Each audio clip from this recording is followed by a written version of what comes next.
बिहार विधानमंडल के बजट सत्र के आखिरी दिन विधानसभा में धर्म परिवर्तन का मुद्दा उठा। ध्यानाकर्षण के माध्यम से सत्ता पक्ष के कई सदस्यों ने इस सवाल को उठाया, जिसमें मिथिलेश तिवारी, वीरेंद्र कुमार, जनक सिंह, संजय सिंह, जीवेश कुमार, तारकिशोर प्रसाद, बैद्यनाथ प्रसाद सहित 18 विधायक शामिल रहे। विधायकों ने कहा कि उत्तर प्रदेश सहित अन्य प्रदेशों में धर्म परिवर्तन को लेकर कानून लागू है।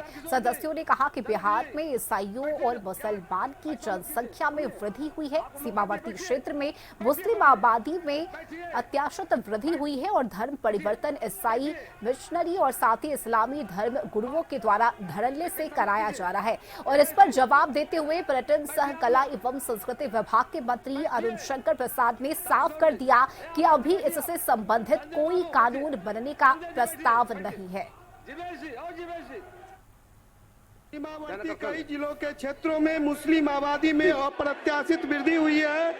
बिहार राज्य के अंतर्गत सभी जिलों में विवाह के बहाने धर्मांतरण, बाल विवाह, प्रलोभन के माध्यम से धर्म परिवर्तन ईसाई मिशनरियों और इस्लामिक धर्म गुरुओं द्वारा धड़ल्ले से कराया जा रहा है। राज्य में धर्मांतरण रोकने के संबंध में कानून बनाने संबंधी कोई प्रस्ताव विचाराधीन नहीं है।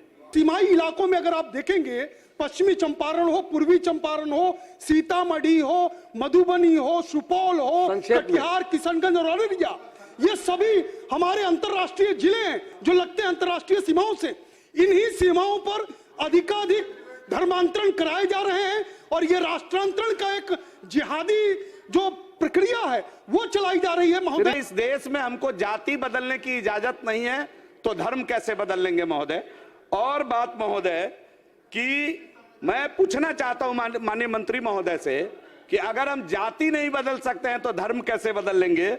और धर्म बदलने के ऊपर मेरा दूसरा सवाल है कि धर्म बदलने के बाद आरक्षण का लाभ कैसे ले लेते हैं महोदय।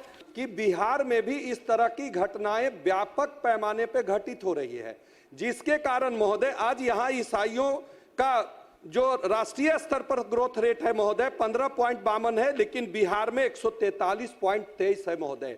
हम लोग जैसे दक्षिणी भाग में भी बिहार के ईसाई धर्मावलंबियों ने जा करके और SC/ST गांव में धर्म परिवर्तन करा रहे हैं। तो हम लोगों ने इसी के लिए तो लाया प्रस्ताव कि महोदय ये प्रस्ताव सरकार संज्ञान में ले। महोदय ये जनहित से जुड़ा हुआ बड़ी ध्यानाकर्षण सूचना है महोदय। अब नियमन हो गया जीवेश जी, अब मेरा सुन लीजिए, आसन का नियमन हो गया। सरकार निश्चित तौर पर समीक्षा करेगी और आगे जरूर पड़े कानून बनाने का काम करेगी। श्री सुनील कुमार अध्यक्ष महोदय, पढ़िए सुनील जी, पढ़िए बैठिए। जनहित से जुड़ा हुआ ध्यानाकर्षण सूचना है। हमने नियमन दे दिया, हमने डायरेक्शन आसन दे दिया है कि माननीय सदस्यों के सुझाव के आलोक में सरकार समीक्षा करेगी और जरूरत पड़ा तो कानून बनाने का काम करेगी। तो वहीं संजय सिंह ने विधानसभा की